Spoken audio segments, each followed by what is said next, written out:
fourth session in our Amberjack Early Careers Expert Series. We're just over halfway through the series now, and it's good to see some familiar and some new names online with us today.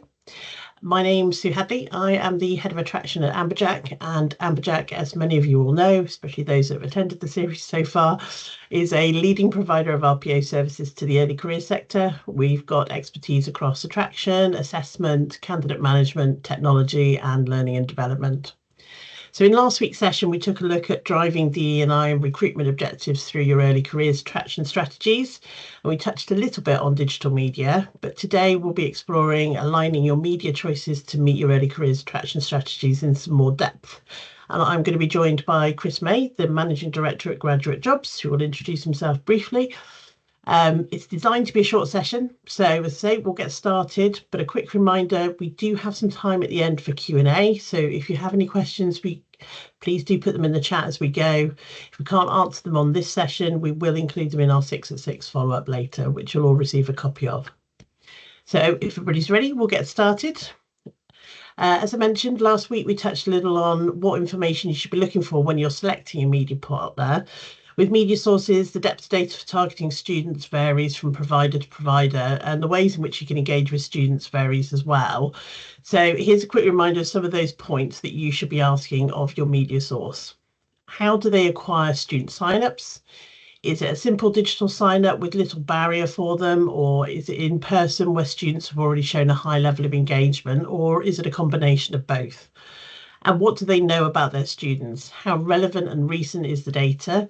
And do you want to be able to target on disciplines studied or preferred career discipline? And can you do that through the platform that they offer? Are there restrictions to how you can target students? Are the media source equipped to help you to avoid any pitfalls of discrimination? Have they got sound advice that they can offer you? And what are their typical engagement rates? Inflated memberships can mask the actual engagement rates of students. How consultative are they in their customer success team? Can they bring wider industry knowledge and provide day-to-day tips for you and market insights that help you benchmark your progress? And probably lastly, what is their value offering? The price point is important for sure, but how flexible and agile can they be with inventory? The start of the campaign at the point of planning often doesn't look the same as at the end of a campaign when the budget has been spent. I'm sure many of us are familiar with that. So with those questions in mind, I'm going to hand over to our expert on the panel here today, Chris, to talk not only about graduate jobs, but also share some of his wealth of knowledge in the industry and his experiences working with both employers and candidates to answer some of these questions and hopefully a few more. Over to you, Chris. Cool, thanks, Sue. So as Sue said, I'm Chris. I'm the Managing Director at graduatejobs.com. We've been established for over 20 years now, connecting students and graduates with a wide range of opportunities, from your large established graduate schemes all the way through to individual roles with a whole host of SMEs. In 2021, we were acquired into the Unseen Group, which is a growing collection of businesses that operate mostly within early careers, ranging from employability initiatives with universities and employers via GradCore, to devising bespoke assessments via STEM 10 and providing assessment centre and virtual interview platforms via Evolve Assess, TopScore and Shine. However, Graduate Jobs is purely focused on graduate attraction and working with candidates and employers. We're acutely aware, however, that they are really two key stakeholders in the business that we have. So whilst we're here today to discuss things from an employer perspective, it's absolutely essential that we fully understand and engage with the student and graduate community. At graduatejobs.com, we use a range of methods. So a lot of the established technical ones, such as PPC and SEO, to drive kind of consistent sign-ups, also curated content. But despite all of this, we still find, even in this day and age, our most successful and engaging interactions come from face-to-face engagement. Last year, we attended over 70 university events promoting graduate jobs and signing up members, and find that whilst we can get that as low as a kind of single figure return rate from areas such as co-registration data and bits like that, we have an over 40% return rate from face-to-face sign-ups. So it's absolutely key that we're on campus, and actually for a large number of employers, it means that we can go when maybe it might be too much of a stretch, or maybe you don't have the resource to do it yourself. We think it's also really important that we have the key information about our members relevant to this particular industry. So information you may not get elsewhere, such as university attended, the graduation year that they have, their preferred locations, interests, and the subjects they study. We also know a key learning for us has been the unique nature of graduate candidates and how they differ hugely from either apprentices or experienced hires. So it's absolutely possible that a candidate can be applying for jobs of all sectors and all locations at the same time, which obviously leads into other areas of how you assess it and manage these applications. But it also means for us, we have to make sure that our platform is kind of managed appropriately to understand this, which is very unlike so many other types of recruitment. So hopefully that's a reasonable enough summary. So I think that's a very thorough summary. It's better than my one anyway. I've put mine down to one sentence. So we're going to talk a little bit more about the practicalities of setting about finding the right partner for you as an employer and how to plan your media. So, Chris, to get started, I'm thinking you'd want to know type of roles, grads, interns, apprentices. yeah, absolutely. So I guess the more information we can find out at the beginning, the better it helps us from a bespoke nature, but also to help, like you've said, be that supporting partner to advise and work from there. So the type of role, the number of hires, all of this may require a different strategy based on specific and strengths of each supplier themselves. So what may look like a simple one-stop solution may not always be the best in the long run. It always helps at the early stage to assist in this and how we help to manage that expectation. So we're able to help build an idea of that candidate type. So a lot of time is spent probably with your partners, really helping to understand what it is about your business that's attractive, but also understand what sort of candidate will be attracted to you and how you can best manage your media to make sure that that comes across as clear as possible. Brilliant. So I think as well, you're probably looking for a few more bits of information around things like disciplines. What else have you got in there? Discipline of role, locations, salaries, any specific criteria that your business may have. Also, if it's not the first time you've run a campaign before, you'll have an idea of previous challenges that you may have faced. And I guess the best is to try and mitigate any of those at the very beginning. So this really helps us understand the type of campaign required. So it may be listing focused, so we know especially some ATSs are very specific about how you use them, and some clients we work with, every location and every discipline has to have its own listing and its own link to its ATS. So we know with that it will be very heavy from a listing focus. In terms of other inventory, it could be on other times when actually there could be as many as a couple of hundred roles hidden behind one listing. So then it's absolutely essential that we played a much kind of more volume focused approach in terms of what we do to make sure you drive the right amount through to that one listing and go from there. So that suggested strategy really changes heavily on the more information that we have at that stage. Brilliant.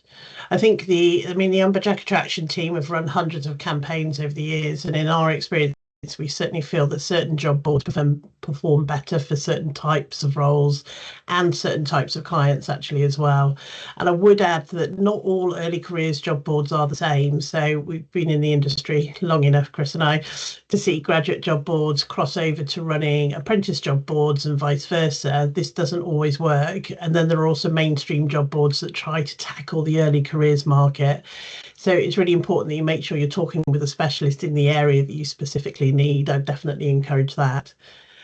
Chris, in terms of what other things you might want to know up front, if I have any hiring objectives, does it make any difference to you if I'm hiring, let's say, 4 finance graduates or 8? Because this is quite often a question we get asked by some of our clients. Yeah, I guess it absolutely is. And I know something we've worked on very well in the past is actually reverse engineering to look at not just the number of hires you're making, but looking at some of that previous benchmarking to understand what kind of level of applicant number you would require. So we've all worked on campaigns where there's a whole lot of interest, people sign up at the beginning but don't complete an application, or others where the ratios are really, really strong and probably too many applications come across too much. So that reverse engineering helps you understand that for different roles in your business and different streams, you may actually require a different number of applications for each to meet the goal that you need at the end. So with that in mind, it could mean that even within the same campaign, how we deliver different pieces of inventory are managed differently depending on whether it's in engineering or finance or marketing. They may all have different benchmarks that we're working against. And as probably most of the people here, and I've seen there's a question or two already about budgets, getting that as clear as possible really helps. Otherwise, it can be costly and time consuming if not mapped out. That's either having too many candidates and having to put them through assessment platforms and paying from there, or not having enough and going back out to market at a more challenging time to do that. And what everyone ideally wants to avoid is having to sort of hit contingency spends and budgets later on for something that could have been identified early enough in the process. What about DE&I objectives? So I think, Chris, if you and I had probably had £1 for every time we've been asked to recruit 50-50 gender splits, we'd probably have retired already. But what do you want and need to know about DE&I, and how can that impact the campaign for you? I think you've touched on it earlier, and some of that conversation about the data that you can take from universities and really try and benchmark what good feels like for you. And that is very much looking at the role type, the industry, the current state of a market, the current state of play. So using those university demographics can really help you identify candidate profile, but also set really, really realistic expectations. So yes, there's that desire of being absolutely reflective, but if, for instance, only 20% of your desired candidates at university are female for the particular stream that you're hiring for, 50-50 is phenomenally unrealistic.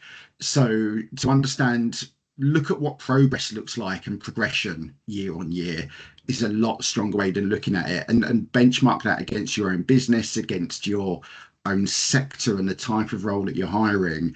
And that's really going to mean that when you set these objectives, suppliers like us are able to work a lot more closely with you to really come out with something that's strong and good from that. I guess also where we said we cover lots and lots of universities, our own audience should be as indicative as that as possible. So ask for stats from the job boards that you're working with and suppliers. So understand who they have from particular areas and faculties, and as best as they can, any other kind of characteristics that they're able to provide should really, really help you from there to set those metrics. We talk a lot more about evolution rather than revolution. You can't fix demographics often in a first campaign out of the gate. So really, as you say, I completely agree with setting those benchmarks and understanding the wider market to look at how you progress rather than actually looking to turn the wheel 360 in first go out the gate. I was saving the more controversial one for last, but you've touched on it already, budget. The market has changed since I began working in it about 15 years ago, specifically early careers. A lot more providers are doing all-inclusive package levels, and it can work in some situations, but graduate jobs quote based on the scope. So we just talked about how to put that scope together. What is the advantage of that? And is it a help or a hindrance to you to know available budget probably up front? I guess for us, we've always been very conscious as a business and where we kind of want to be reflective of, and I've mentioned it a couple of times, of that entire graduate cohort, not just the graduate scheme end, not just one area over anything else. So where we want to work with all graduates and all potential employers, we really are supportive of this idea that there is a role for all. We're also phenomenally aware and promote this a lot when we're out on campus, that something like 80% of grads don't join traditional graduate schemes. So where this creates the opportunity, or we know that when we need to have a layer of flexibility in what we provide and how we service that requirement from all of the partners that we work with, either via third parties like yourselves or directly. So it's always helpful to have budget, even if it's to help us from that kind of expectation management as well. If you're looking to achieve something phenomenally ambitious with very low budgets, we'd rather set that expectation from the outset. Not that we always want to be there later in the end with a "I told you so" or something similar, but it really helps us manage the expectations on behalf of that if we feel something's unrealistic.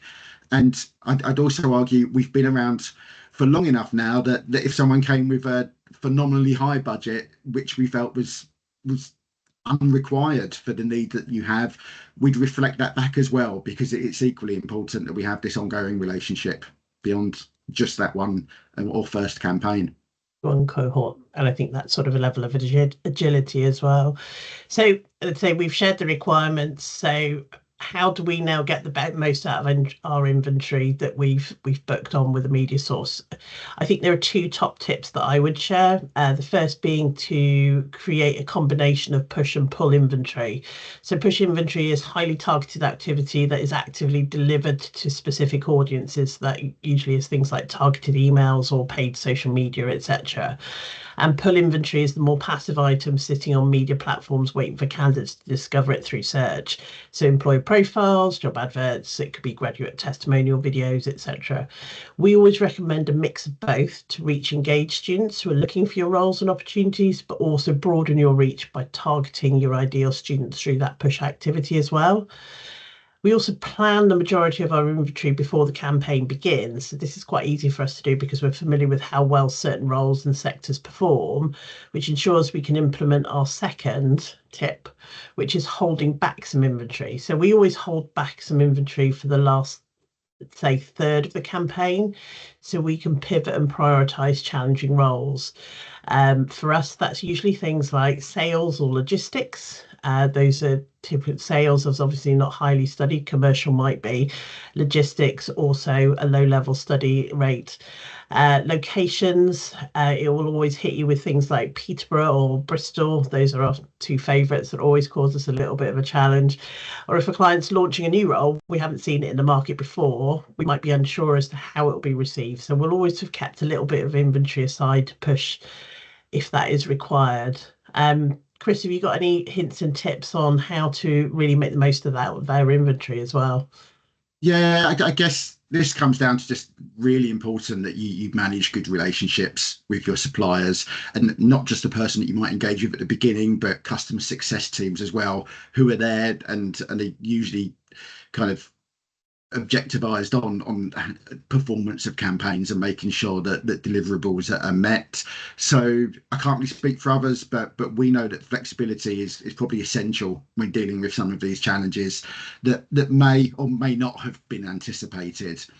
So I know we've worked very closely with a number of people in the past. There may be considerations around product transfers if there's a change in priority, because sometimes we're working on campaigns that were devised almost 12 months ahead, so we don't have that crystal ball. So having that ability to swap products out if they're not going to be the right answer, or hold something back, or sometimes do lots earlier for people. I know from a gender perspective, we've been advised in the past to use a lot more kind of early kind of diversity products at the beginning of campaigns, because you need to make that impact earlier on. The only thing to be aware of from here, we do have more than one client at times, so sometimes notice is needed. So to make sure that communication is really, really strong. We absolutely always do our level best, but we can't always meet every last minute demand. And I guess I touched on it previously, but we're aiming to work with clients almost. If you're a graduate recruiter, you're going to be recruiting most years. So it's not about working on one campaign in isolation. It's about continuing that relationship for years and beyond. So it's really important that we demonstrate success or ROI, but equally that transparency and honesty and kind of trust in each other can be as important as the metrics that are kicked out at the end. Absolutely. Chris, is there anything we've not covered here today you think employers should look out for when they're selecting their media and strategically mapping it out?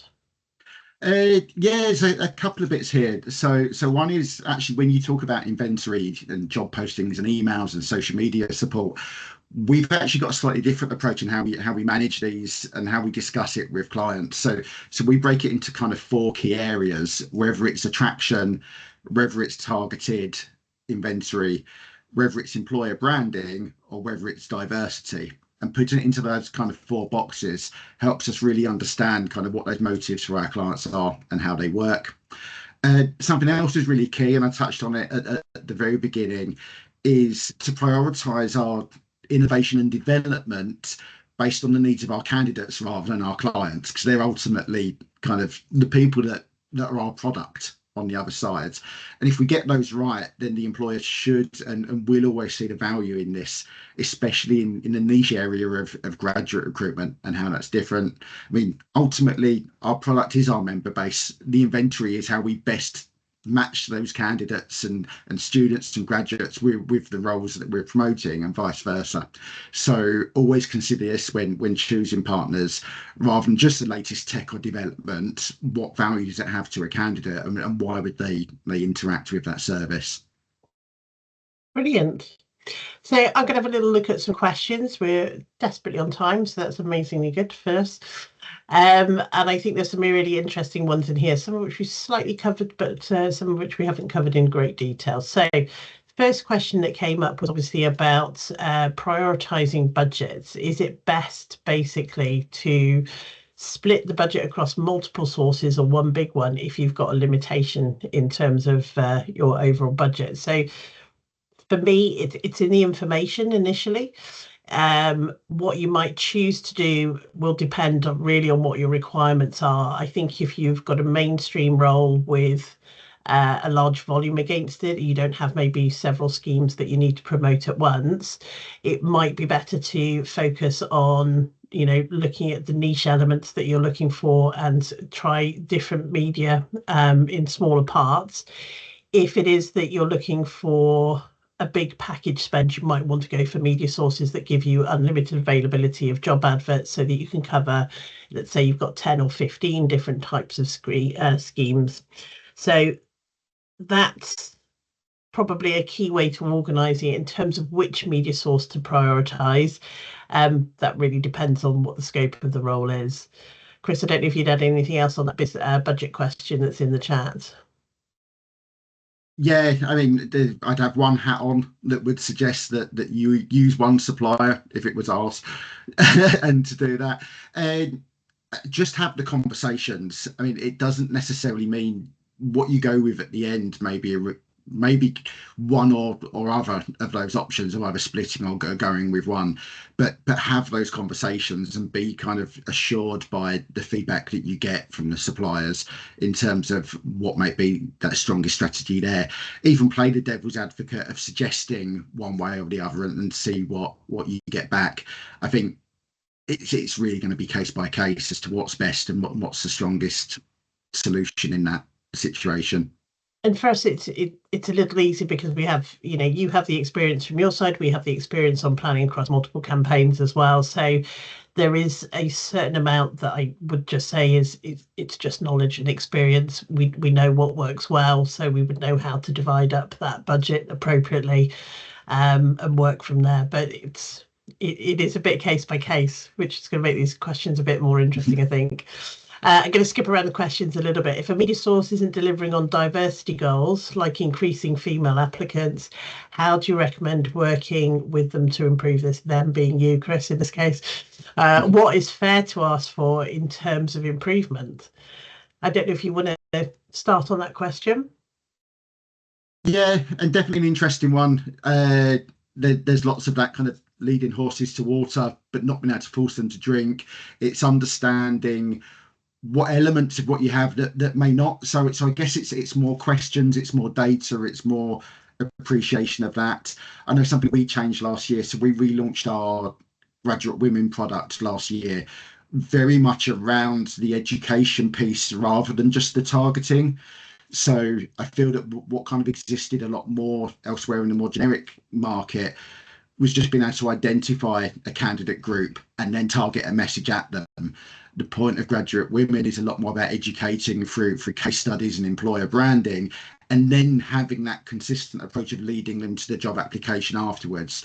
And I believe there's even services that carry that even further now, of offer coaching support to particular protected characteristics further on through the process. So it's looking at that pipeline, it's looking at what stage it may or may not. So sometimes the media source is the one that ultimately feels the heat if you're not delivering those candidates at the end.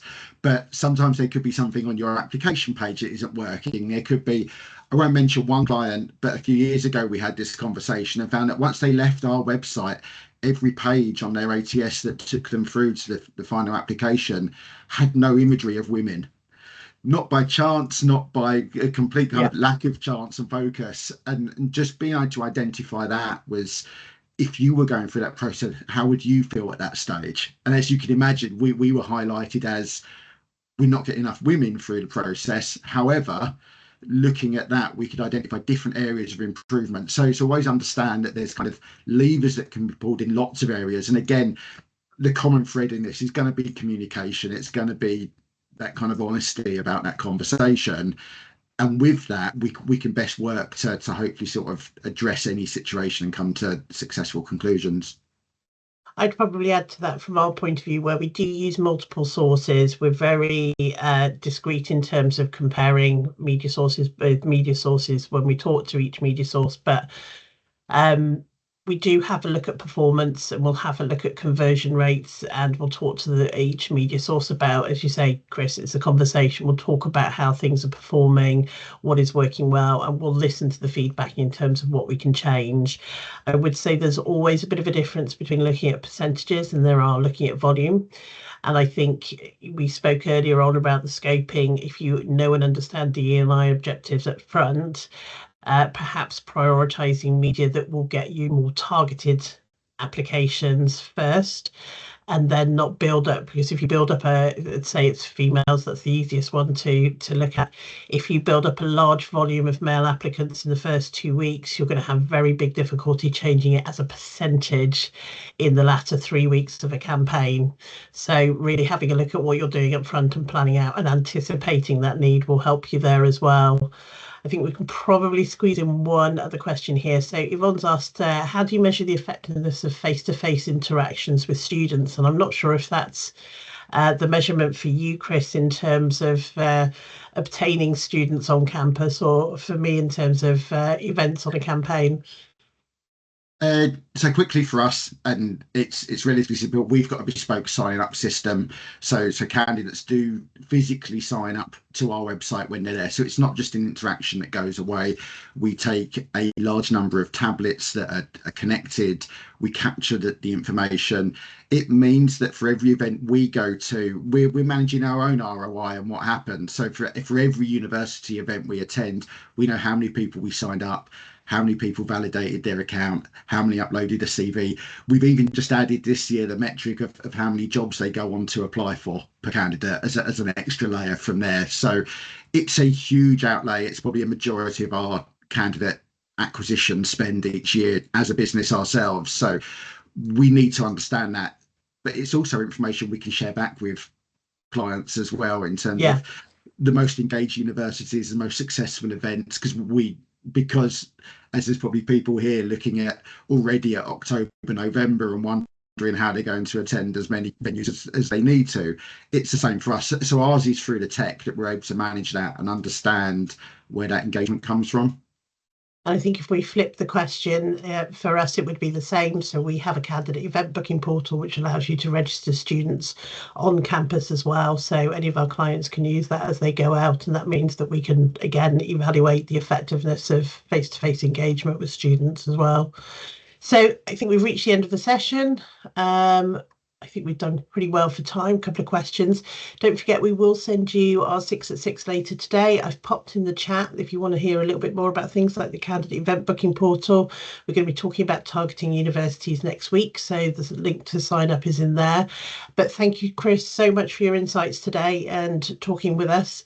Hopefully we'll see more of you next week on next week's session. But thanks again. Hope to see you soon.